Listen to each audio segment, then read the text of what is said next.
সময় হ'ব আকৌ আমি ডিছকাশ্যন কৰিম পাৰ্টিচিপেশ্যন কেনেকৈ হ'ব সম্ভাৱনা আছে নেকি পাৰ্থক্য দিয়াৰ পাৰ্টিচিপেশ্যন বিভিন্ন ধৰণৰ হ'ব পাৰে কিন্তু আমি পাৰ্টিচিপেট কৰিমেই পাৰ্টিচিপেট কৰাৰ মিনিংটো কেণ্ডিডেট থিয় দিব সেইটো নহ'ব বাট ইন আদাৰ ৱে আমি পাৰ্টিচিপেট কৰিম আজি যিটো গোপন আলোচনা হ'লে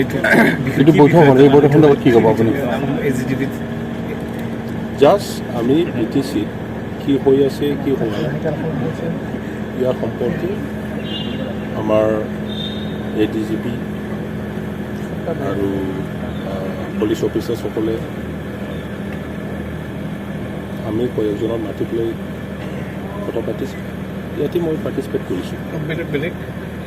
বেলেগ তেনেকুৱা কংক্ৰিট পলিচি উমুক তুমুক সেইটো নাই আমি জাষ্ট চিটুৱেশ্যন শ্বেয়াৰ কৰিছোঁ ফেক এনকাউণ্টাৰ সন্দৰ্ভত আপোনাৰ মতামত কি কিহত ফেক এনকাউণ্টাৰ যিটো ফেক এনকাউণ্টাৰ বুলি কোৱা হৈ আছে বিভিন্ন দল সংগঠনৰ পৰা সেইটো গভৰ্ণমেণ্টে ইনভেষ্টিগেট কৰিব গতিকে ইয়াতে আমি গম পাম একচুৱেল ফেক্টটো কি আছিলে আপোনালোকৰ দলৰ স্থিতি কি আছে এইটো সন্দৰ্ভত দলৰ স্থিতি কেনেকুৱা দলৰ স্থিতি ইতিমধ্যে আমাৰ প্ৰেচিডেণ্ট ডাঙৰীয়া যোৱাকালি টুইটাৰৰ মাজেদি চৰকাৰক এপিল কৰিছিল যে ইয়াত হাই লেভেল ইনভেষ্টিগেশ্যন কৰিব লাগে ULB গঠন আৰু তেখেতে কিবা যদি উগ্ৰপন্থী সংগঠন গঠন হৈছিল এইটো হ'ব নালাগে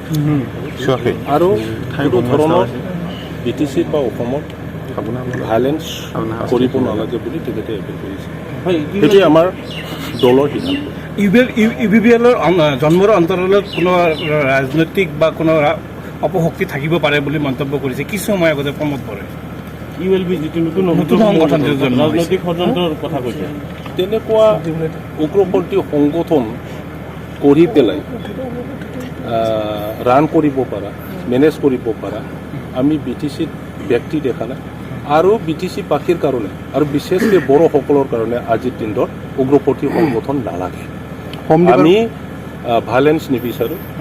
কোনোবা যদি কিবা এটা কাৰণত তেনেকুৱা কৰিছে তেখেতসকলে অতি সোনকালে ঘূৰি অহাটো সমাজে বিচাৰে হোম ডিপাৰ্টমেণ্টটো হিমন্ত বিশ্ব শৰ্মাৰ হাতত আছে মুখ্যমন্ত্ৰীৰ হাতত আছে সেই সমগ্ৰ ঘটনাত কেন্দ্ৰ হিমন্ত বিশ্ব শৰ্মাক কিবা ক'ব নেকি মই তেখেতৰ লগত আলোচনা কৰিব পৰা নাই আমাৰ হাইকমাণ্ড প্ৰেচিডেণ্ট ডাঙৰীয়া তেখেতে নিশ্চয় টাচত আছে কথা পাতি আছে